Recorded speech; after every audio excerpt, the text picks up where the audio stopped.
మన బీఆర్ఎస్ ప్రభుత్వం రైతు పక్షపాతి. ఎందుకంటే రైతుల కష్టాలు ఎన్నో తెలుసుకొని ఆయన రైతు కుటుంబం నుంచి వచ్చిండు కేసీఆర్ గారు.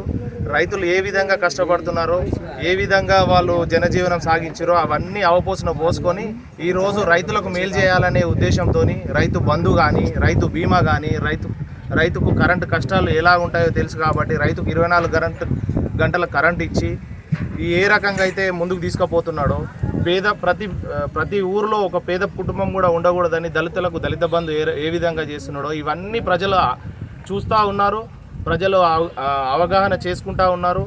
ఏ ప్రభుత్వం అయితే ప్రజలకు మేలు చేస్తుందో ఆ ప్రభుత్వానికి అండగా ప్రజలందరూ ఉంటారు. ఎన్ని ప్రలోభాలు పెట్టినా, ఏ రకంగా ఇబ్బందులు పెట్టినా కూడా జనాలు వాళ్ళకి ఏ ప్రభుత్వం అయితే కరెక్ట్ ఉంటుంది అనుకుంటారో దానికే మద్దతు తెలుపుతారు. ఈ 2 రోజులు 3 రోజుల నాటకానికి ఎవ్వరు ఏ రకంగా కూడా ప్రలోభాలు పడొద్దు. మన మనసులో ఏ గుర్తుకైతే వేయాలనుకుంటున్నామో ఆ గుర్తుకు ఓటేసి మన కేసీఆర్ ప్రభుత్వాన్ని గెలిపించగలరని నా కోరిక.